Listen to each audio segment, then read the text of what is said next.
Salut à tous les bastonneurs et les bastonneuses, moi c'est Forgy, et le catch, c'est ce dont on va parler. Me voici de retour pour vous faire la présentation de AEW All-In Texas, qui se tiendra samedi 12 juillet. Je fais un mélange du dynamite de cette semaine, récap des storylines du pay-per-view, et mes pronostics. Malgré la volonté très forte de la WWE de bloquer l'événement, avec un PLI NXT, avec Saturday Night Main Event qui opposera Gunther à Goldberg, et le lendemain le PLI WWE Evolution, Tony Khan ne s'est pas laissé démonter, a changé les horaires de son show. On aura donc une diffusion en France à 21h. À mon avis, c'est une sage décision. Et je reste persuadé que cette énorme carte prévue pour le Texas sera l'événement du week-end catch.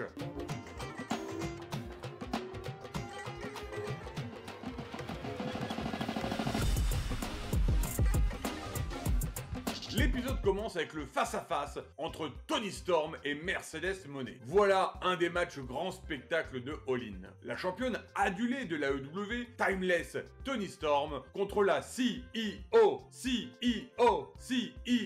Mercedes Moné. Celle qui définit le star power du catch féminin, la catcheuse arrogante, énervante, mais hyper hypante, qui possède 2 ceintures venues de l'Europe, une ceinture venue du Mexique, ancienne championne NJPW Strong et actuelle championne TBS. Elle a tout l'or du monde? Non. Il lui manque juste le titre principal de l'AEW. Et cette seule ceinture est pourtant l'Everest. Toni n'a besoin que de celle-là pour être ce qu'elle est. Et pour qu'elle mérite sa place, la CEO a dû combattre Athena et Jamie Hayter afin de gagner la Owen Hart Cup. Cette fois-ci, pas de drama, pas de trahison. Non, juste 2 grandes personnalités, 2 catcheuses hautes en couleur, qui s'affrontent pour le titre principal de la fédération. Toni conclut, mange ta bouse, ça va être compétitif. Mon prono n'est pas facile. Est-ce que la quête de toutes les ceintures de Mercedes Moné va vraiment s'arrêter à une près de la montagne? Ou est-ce que Toni n'est pas une personnalité si singulière qu'elle n'a pas besoin de ceinture? Eh bien, je vote Toni, ne serait-ce que pour garder Moné en challengeuse et créer une grosse rivalité. On voit Kyle Fletcher qui sera opposé à Adam Cole pour le titre TNT. Ce soir, à Dynamite, il fait équipe avec Takeshita contre Brody King et Bandido, toujours champion ROH, qui mettra sa ceinture en jeu vendredi contre le japonais au pay-per-view ROH Super Card of Honor. Et ouais, un week-end de folie. À mon avis, ce pay-per-view mérite d'être vu rien que pour ce match Bandido contre Takeshita. Oh que ça me donne envie ça. Ça va être une tuerie. Rien qu'à voir leurs échanges pendant ce match.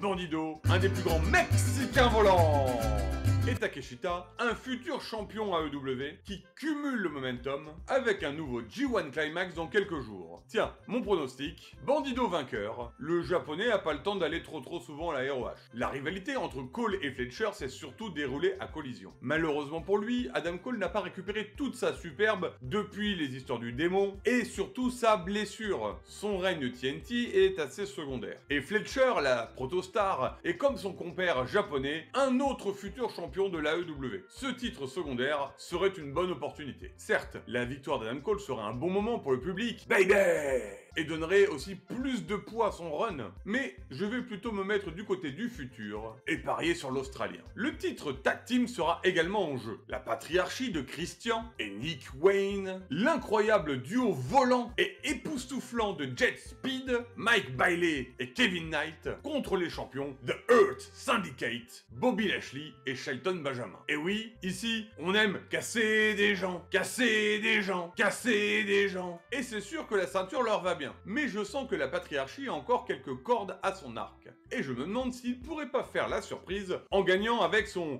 fils. Là, ça serait une sacrée surprise, non? Bon, après je suis un gros fan de Jet Speed. Et je dois avouer que leur acte de bravoure à Dynamite 300, où ils ont affronté le Earth Syndicate en se relevant à chaque fois, malgré le cassage de gueule, m'a vraiment plu. On est sur l'archétype de l'équipe qui a du cœur, et ça marche super bien. Et ce Dynamite a fait du très bon travail. L'attaque surprise de Jet Speed sur le Earth Syndicate à la fin du face-à-face entre MJF et Mark Briscoe était parfaite. Et en y ajoutant la patriarchie pour l'occasion, la hype est bien montée pour rendre le match incertain. Mais bon, je pense qu'on va continuer à casser des gens avec le Earth Syndicate. Ricochet devrait participer au Gauntlet masculin. Il semblerait qu'il se soit trouvé des partenaires de trio, ce qu'il cherchait depuis des semaines, avec les Gates of Agony. C'est le début de cette histoire, mais je vous avoue que ça m'intrigue pas mal. Parfois, il ne faut pas en rajouter quand tout a été dit. Un bon clip est suffisant pour mettre les choses en place. Omega contre Okada, la plus grande rivalité de l'histoire va avoir un chapitre 4. Et enfin, c'est le moment de la découvrir hors du Japon. Mais, comme Kenny le dit, ici, à l'AEW, tout est différent. Ce n'est plus la guerre des deux meilleurs, c'est la conclusion d'une histoire entre deux emblèmes, l'AEW contre la Don Callis Family, qu'a rejoint ce bon vieux Okada Hill.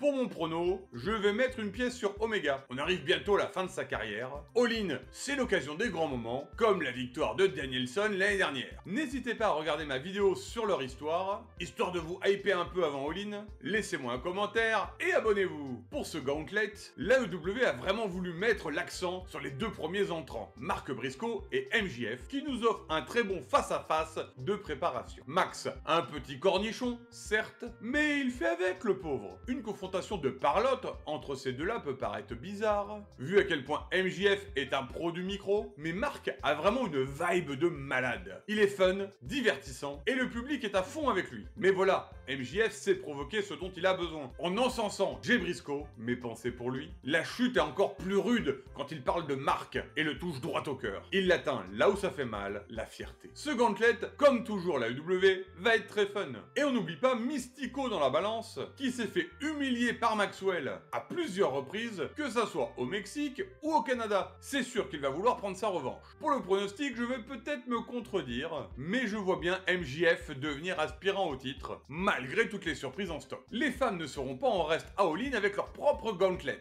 Et pour bien nous préparer, le match entre Ty Mello, Tekla, Megan Bayne et Queen Aminata fait bien le job. Ce second gauntlet va aussi être un très bon moment de la soirée. Et c'est Bayne qui prend la place de numéro 2 pour rejoindre Chris Statlander au début de l'événement. Je vais me risquer à pronostiquer Chris gagnante. Je vois bien Willow gagner le titre dans le futur, ce qui ouvrirait la voie à un nouveau duel entre ces deux femmes-là. On a ensuite un petit match fun entre Wheeler Yuta et Samoa Joe. Bien sûr, comme Just Gonna Kill You, ben Yuta n'a pas pu y faire grand-chose. Mais après le match, il n'était pas tout seul, car Gabe Kidd vient mettre la misère aux Samoans avant l'intervention du reste de The Ops. Et vu que ça serait dommage que les champions trio ne soient pas de la partie, je me demande si on nous prépare pas un match The Ops versus Castagnoli, Wheeler Yuta et Gabe Kidd. Si on peut avoir sur le ring Kidd l'apprenti contre Shibata le maître, je prends tout de suite. Allez, on va rester avec les babyface. Et si ça a lieu, je donne la victoire à The Ops. Même si tout est possible avec Gabe Kidd. On nous mélange les programmes dans ce main event. L'affrontement Bucks contre Swerve et Ospreay et le gros banger de la délivrance,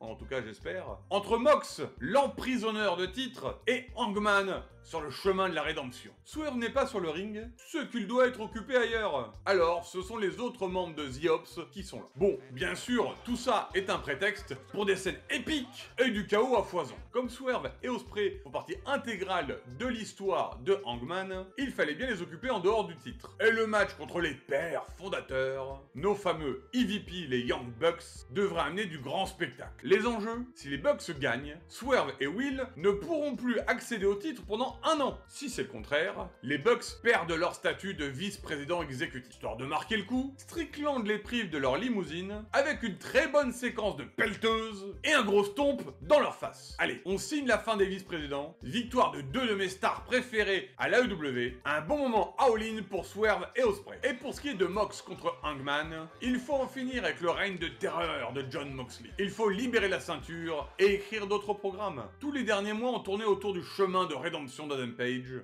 Et c'est un Texas Deathmatch. Qui d'autre que le cowboy pour le remporter? Pour moi, c'est le moment. Je veux un match sanglant, épique, violent et une victoire à bout de force de celui qui mérite d'être le visage de la AEW, notre cowboy shit préféré, Hangman Adam Page. Et voilà qui conclut cette route pour All-In. Plein de surprises et de retours peuvent arriver dans cette soirée. Bryan Danielson, Eddie Kingston, Jay White et j'en passe. Ça va être une soirée de folie. J'ai trop hâte. Partagez-moi votre énergie en commentaire ou sur le Discord de la chaîne. Mettez des pouces bleus et partagez. À tous les bastonneurs et les bastonneuses, abonnez-vous et à très vite.